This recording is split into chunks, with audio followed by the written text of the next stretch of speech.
Hi, this is Dean from Dean's Cards. Today we're going to talk about the 1910 E103 Williams Caramel set. This is a pretty neat set. We just acquired quite a few of these, and you don't see these cards very often, so we thought we'd take the opportunity to show them to you and tell you about some of the interesting subjects within.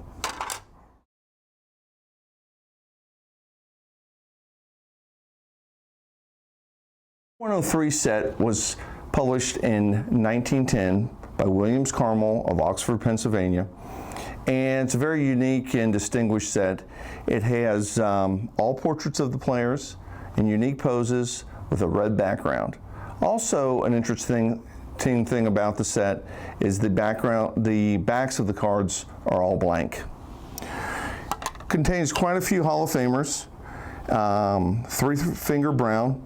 This is a pose that's quite different from most of his other T cards or E cards, and that's what's going to make this set neat, because you get a different look at the player. They look a little bit different. It was a different picture that they took the cards from. Huey Jennings, so many of his cards that we'll see in the T sets and the E sets are, his body, and there's a famous picture of him jumping. This is the portrait. He looks a lot different, a lot more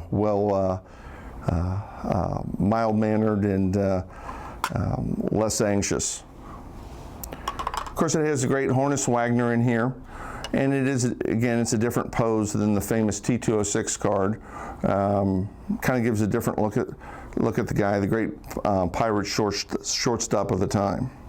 Another card is the Eddie Collins card. He actually was a college graduate, very rare for the time. Played for the A's and the White Sox teams, the famous 1919 Black Sox.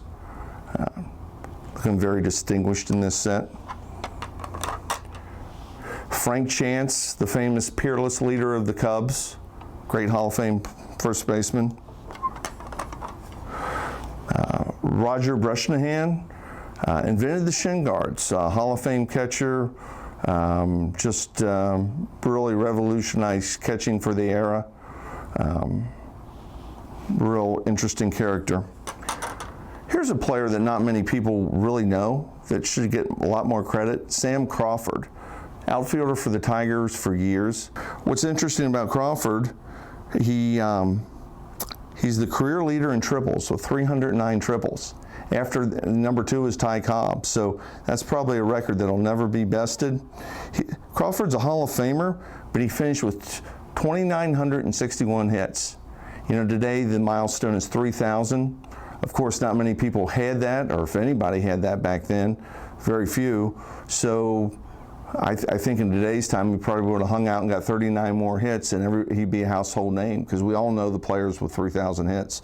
But Crawford was a great player of his era, and really doesn't get the recognition he deserves. Here's a card, not a Hall of Famer, Hal Chase. Was with the Giants for the years, probably the best fielding first baseman of his era. Not a very good reputation. Pretty much known that he fixed games, not very well liked, pretty much drummed out of the league, but probably would be in the Hall of Fame if it weren't for his seedy reputation. Okay. Lastly, we got Charles Chief Bender, Native American, great pitcher of the era. Completely different pose than you see on any of his other cards. Just really neat to see these different poses. This 30-card set was put out by the Williams Candy Company of Oxford, Pennsylvania, and was a regional issue. For that reason, the cards are very hard to find today, and when we do come across them, they're usually in pretty beat-up condition. Well, that's it for the E103 set today, Williams Caramel. Love these cards, very interesting. If you're looking to buy some of these and you have questions, let us know. If you're looking to sell them, we're always buying. Come visit us at deanscards.com. Thanks for your time.